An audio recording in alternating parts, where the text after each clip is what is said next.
All right, what's up, guys? So in this video, we're going to be going over how to reverse engineer your goals in SMMA. And so this is extremely important because in the beginning, if you are in the beginning or with whatever stage you are at, you need to reverse engineer your goals. You need to state your desired outcome and you need to work back from there.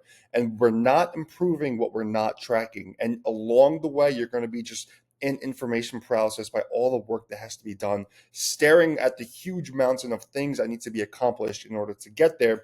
And this is something you have to bear. This is something, the challenge you have to cross, the dragon you have to slay. And this is extremely important to track and reverse engineer your goals, because if you're not doing this, you might just run stale. You're not going to track micro wins, and it's going to be a lot harder of an uphill battle than if you did do this and kind of break down the specifics as to what you want.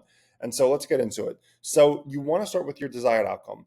Now, this for everyone is different, whether it's you want to cross your 7-figure mark and you want to make in total in top line rev, or you want to make your first $100,000, or you want to make your first $10,000 in a single month with SMMA. And so let's say you have a goal to make $100,000, right, over the course of 90 days. So $100,000, how many clients is that? Now, depending on your packages and when it comes to your offer, 5K PIF, guys, for 3 months, that's honestly pretty average and pretty normal, I'd say, in this space. Now, I do know people who have PIF packages the size of 7.5K and plus. Depending on the niche and depending on the market itself, you want to play long-term games with long-term people. And if one of the best ways you can make more money is just by selling to people who have more money, just like that. And this, of course, is broken down into actually qualifying your prospects on setting calls, and if you are running ads and qualifying them there. But if you want to get to $100,000 and you are selling a 5K PIF for a 3-month program, that means you need to sign 20 clients. Okay, it doesn't sound like that much, which is good, but you need to sign 20 clients. And so how many sales calls do you actually need to take? And so when you break this down, let's say you're closing at 30%. Now, this is going to change depending on your skill sets. If you're better at sales, you're going to have a way higher percentage in closing. And what's also really unique as well is that, like, if you depending on your closing percentage, you can increase your prices. So for example, if you're closing at 70, 75, 80% at 5K, that more than likely means you could double, if not almost triple, your prices. And this is another massive hack that people tend not to talk about. But like, if you want to get more cash and make more money up front, we easily have more money sitting on the table depending on your closing rate. And so, like I said, if you're closing at anywhere between 70 to 80%, which is nuts to begin with, you easily have a triple in price right there staring in front of you. And this means you could sell $15,000 3-month packages paid in fulls. And think about how much extra cash you're going to have on hand to then reinvest into ads, into content, and it's just a nonstop flywheel.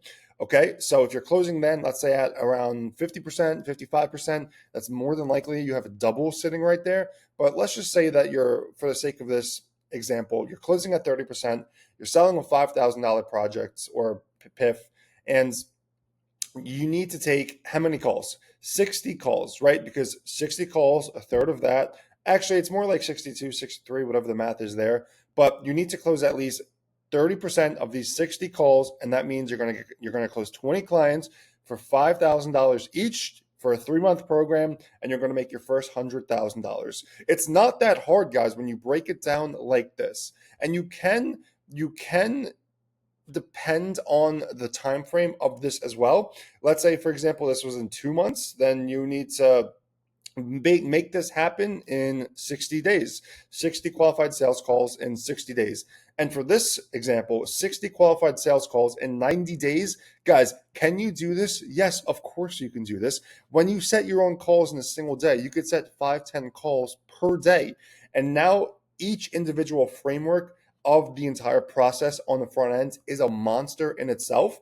And that's entirely okay, because it's all about gaining the skills and developing the skills into yourself so that you could take these skills and move horizontally and become a leader, become better at building an actual company as opposed to just a one-man team or whatever it is you might be doing. All right. And so these skills include prospects, them booking to showing, and them showing to closing.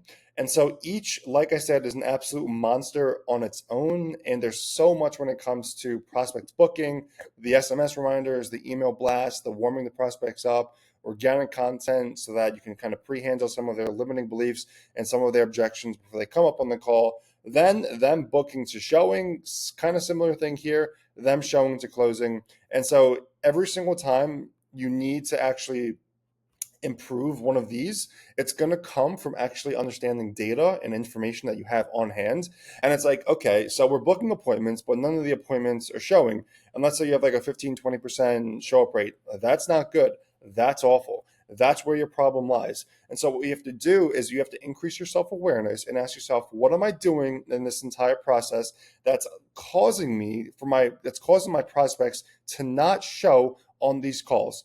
And oftentimes it's the unknown unknowns that truly kill you. And so recently I just invested into another program, a 5-figure investment, and almost immediately there were unknown unknowns I didn't even know about that were just destroying my show up rate and some of the reasons other parts of the front ends that were basically causing me to suffer growth in the short period of time.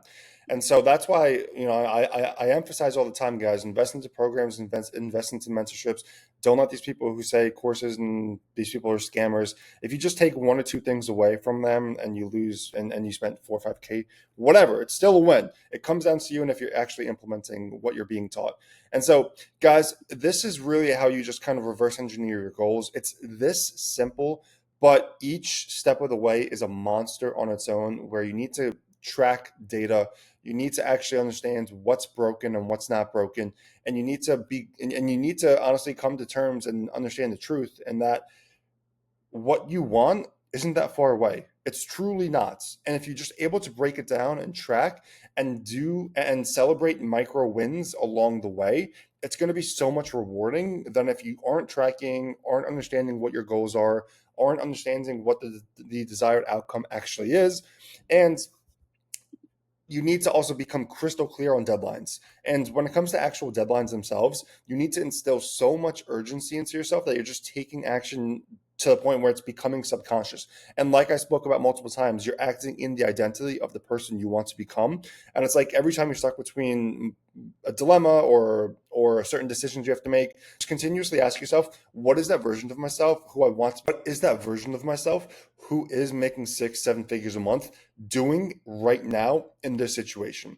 And so I really hope this video helps you guys understand that like everything you want isn't that far away. You just need to actually act in the identity of the person you want to become, track so that you can actually have short-term micro wins along the way so that it's going to allow you to feel good and keep going. Because if you're just working for months on end without any sort of be going, it's going to be so frustrating in the moment and you're just going to question yourself, like, what am I doing? And that's why it's extremely important, guys. Like this all stems from what you want. Like, what is it you want? And once you find this out and once you've come to terms with the financial goal, the material goals that you want in mind, it becomes so crystal clear on the entire journey.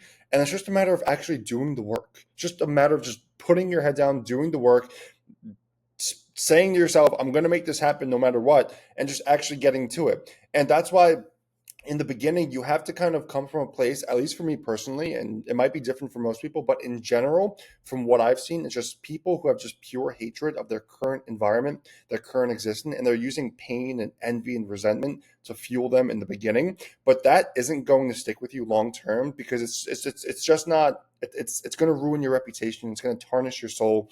And it's funny enough because like I still see a lot of people who are making some money who are kind of fueled by this, but there's just pure chaos in their life, and there's just pure chaos in their agency, in their relationships, in their minds. And so the fuel for what you're doing has to change, and you want to come from a place of like abundance and love eventually down the line. And it really, again, guys, just goes back to what you want. So I hope this video helps you guys understand how to reverse engineer your goals, how to break them down. Everything is a monster on itself, but the goals that you want is not that far off than you think.